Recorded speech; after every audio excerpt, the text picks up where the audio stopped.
So look, let's stay right there, though. This is the last year of the Pac-12. Alex and I have talked about it. We've all got into it. All these different teams going different directions, but everybody's here together. We know about USC. Washington is one of them. Oregon is one of them. What are we expecting? I'm going to start with you again, Alec. What are you expecting from you guys, and do you think you can win the Pac-12 in this last year? I mean, theoretically, I can see us being like second runner-up in it because, like I think it was like last week I started dissecting the whole conference, seeing how we fare, and just like we did. I mean, obviously, you guys see in the group chat, you guys always remind me of players we got through transfer portal, players we recruited that are finally getting their starts this year.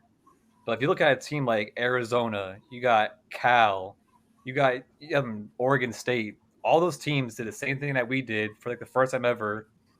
Usually, like in the Pac-12, it's always that one team that makes a difference or they make changes. But I'm guessing this year is like the first year that they all went out for the transfer portal, try to get as much players as they can because when they make the Big Ten, they got to make those adjustments ahead of time. So it's going to be different this year. I can see it still being a race towards the end. I can see Oregon either being first or maybe like a mid third. It all depends on how USC is because you can't count Caleb Williams out. They still have that. They didn't really lose that many players to the draft, so it could be a tight race going down the end between either Oregon, UCLA. Well, not UCLA. UCLA is like maybe like probably like a third team.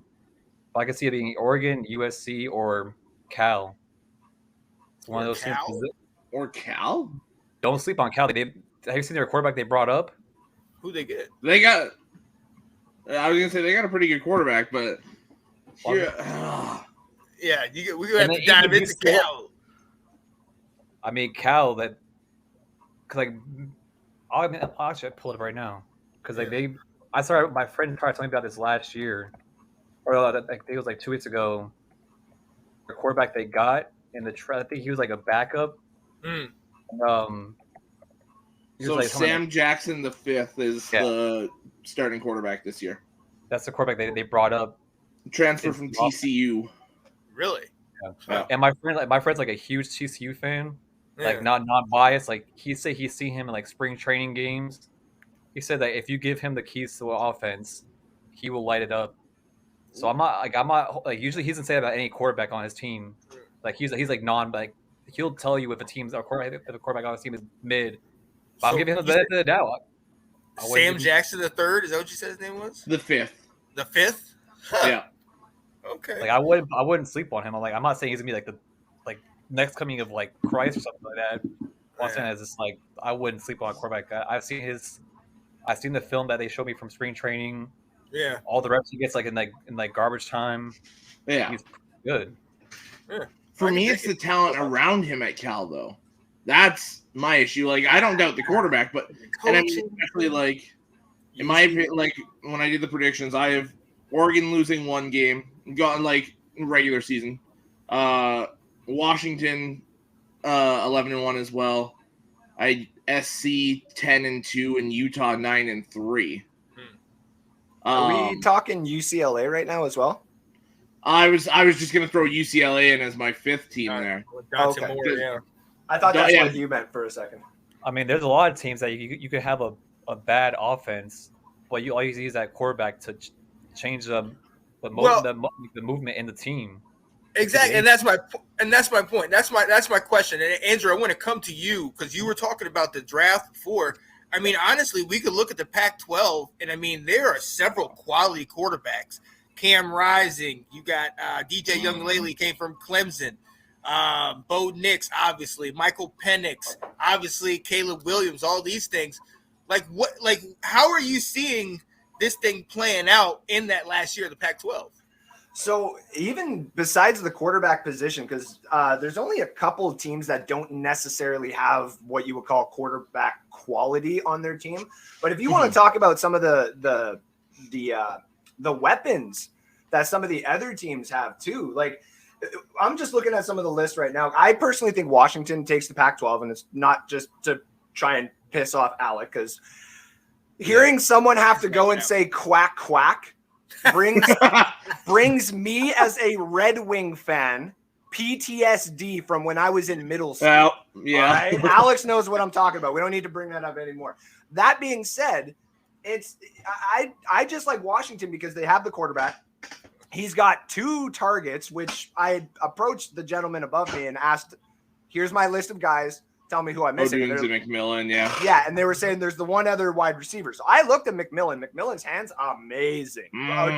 Rome has just got the overall speed, and I'm not using. Oh, he is a jet. Like he is so fast. And I'm not using the comparison at all because I know someone will clip this and be like, Andrew, you're dumb.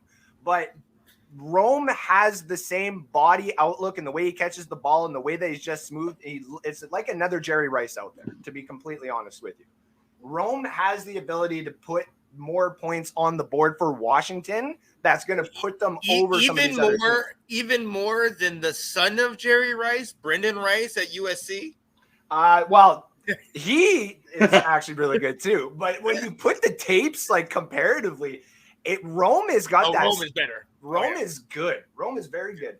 The other ones that I wanted to bring up with Washington is they got the 2 edge rushers right off the bat. They got Braylon Trice. And the other one there that, give me a second because I have it all, is Zion Tupualo Fetui, something like that. I'll get it better. Along those lines, I should know my Hawaiian a little bit better here. But those 2 guys coming off the edge is going to give some pressure. And those guys right there, just because it is the Pac-12, and again, nothing against Oregon and nothing against anybody else in there.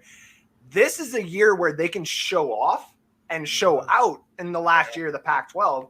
And then when they go to Big Ten, they could actually compete against some of these guys, say like Michigan and Ohio and all those guys, which I'm looking forward to. Now, there's one other team in this because I believe it'll go Washington, Oregon, I believe it'll go USC, Washington, and then Oregon in that order. I think Washington and USC would play for the Pac-12 championship, and obviously USC would win. I do think it would be close, though, because I do not believe that USC has the offensive line that they would like to have. They do not. Versus 2 first-round edge rushers, and one of those edge rushers could very well go in the top 10.